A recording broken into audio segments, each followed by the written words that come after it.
Your subconscious mind is like a huge memory bank. It permanently stores everything that ever happens to you, and its capacity is virtually unlimited. By the time you reach the age of 21, you've already permanently stored more than 100 times the contents of the entire Encyclopedia Britannica. Under hypnosis, people can often remember with perfect clarity past events that happened many years before. But why don't we actively recall everything our subconscious mind holds? In this video, we would be understanding the mysteries behind subconsciousness and understand how to open the gate to gain access to it.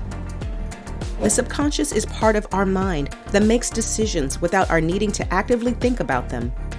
It's different from the conscious mind, which encompasses the thoughts we know we are having at any given moment. It's also different from the unconscious mind, which holds past events and experiences that we don't remember at all. Learning to play an instrument is a good example of how the subconscious mind works. At first, you need to think about translating the sheet music and moving your fingers to play each note, but as you practice, you find you can pick up any song and play it. The subconscious mind goes beyond learning new skills. It's involved in information processing and affects everything we think, say, and do. It stores our beliefs and values, determines our memories, and monitors the information all around us, deciding what to send to the conscious mind and what to store for later. It affects every moment of our lives, and most of us don't even know it. The subconscious mind is the part of the mind responsible for all of your involuntary actions. Your breathing rate and heartbeats are controlled by your subconscious mind. If you started to control your breath on intention, then know that your conscious mind took charge, while if you were breathing without being conscious of the breathing process, then know that your subconscious mind is in charge. Your emotions are also controlled by your subconscious mind. That's why you sometimes might feel afraid, anxious, or down without wanting to experience such a feeling. Your subconscious mind is also the place where your beliefs and memories are stored. That's why affirmations make no sense and can never improve your beliefs. Affirmations are done on a conscious level and are always filtered by the subconscious mind because they usually don't match your belief system. The right way to change a limiting belief is to convince the conscious mind logically to accept it so that it can pass to the subconscious mind and reside there. The human mind is one of the most powerful information processing tools on Earth. It can process enormous amounts of information per second and stores a large quantity of knowledge in the form of memory, yet we struggle to use more than 10% of its capability. The key to unlocking the power of your mind lies within your subconscious. The subconscious mind can influence your beliefs and attitudes, and subsequently direct your thoughts, desires, and purpose. Although studies have shown that we use less than 10% of our brains, the conscious mind, the phenomenal capacity exists within the subconscious mind to achieve greater use and application. If we could tap into this readily available power, we would achieve far greater outcomes in our personal and business life. The subconscious mind offers a wealth of resources and capabilities that we can tap into to transform our lives, including positive beliefs and affirmations, imagination and dreams, intuition, creative inspiration, visualization, and a dynamic alpha state. To tap into and develop the power of your subconscious, you need to be open-minded and receptive to new ideas and techniques. The infinite capability within your subconscious mind can reveal and unleash new thoughts, ideas, and creativity to transform your life and capitalize on opportunities. Your subconscious mind can provide you with new ideas and inventions, discoveries, new works of creative expression, new thoughts, and knowledge that can be applied to your personal and business life. Within the subconscious mind, you can find solutions to problems, new opportunities, hidden powers, and new wisdom to achieve abundance, success, health, and happiness. What is the gatekeeper of the subconscious? Our conscious mind is often referred to as the gatekeeper of our subconscious mind because our subconscious mind only works with what is fed to it by our senses and our conscious mind. The gatekeeper theory is important in explaining the limits of the mind as well as what goes on between each layer of the mind and the events in your life.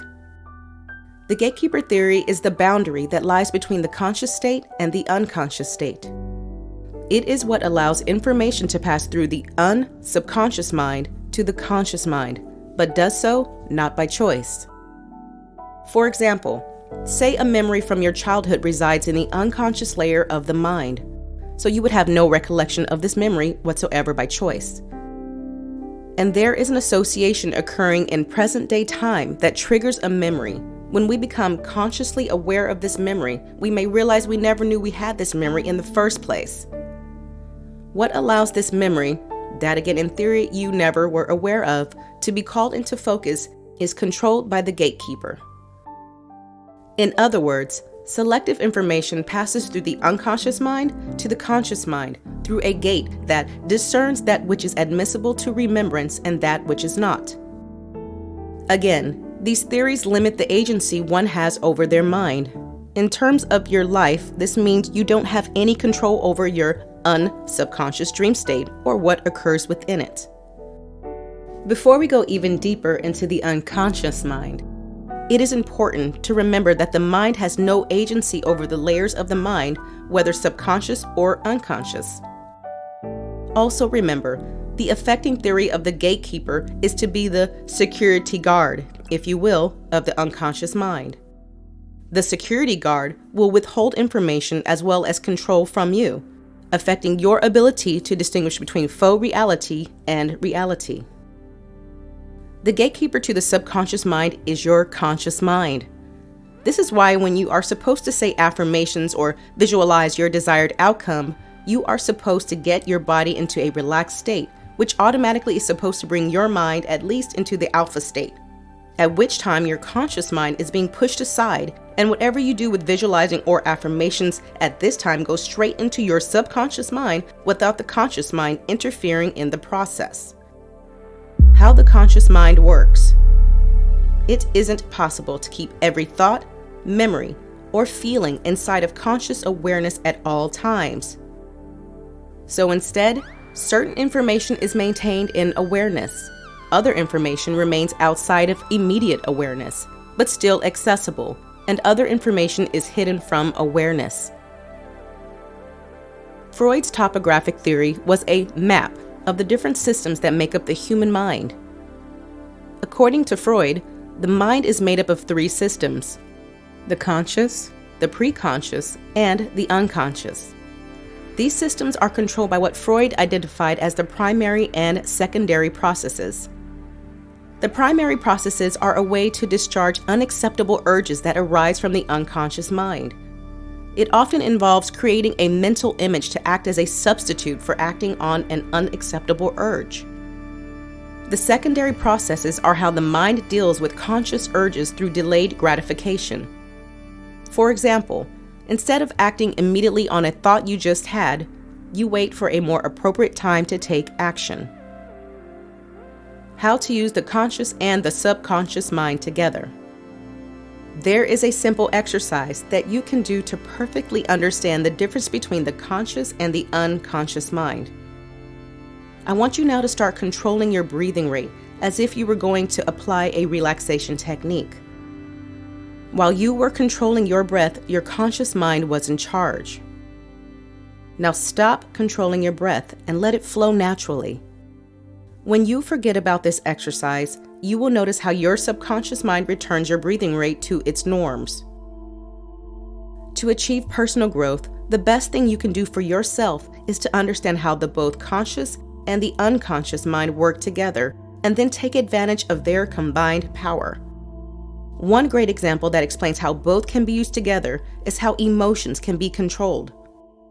Since emotions are triggered by the unconscious mind, it's impossible to stop them, but knowing that the conscious mind processes thoughts, which are the primary triggers for emotions, you can easily control your thoughts and in turn your emotions. So, whenever you are aware of the thing you're doing, you can be confident that you are doing it by your conscious mind.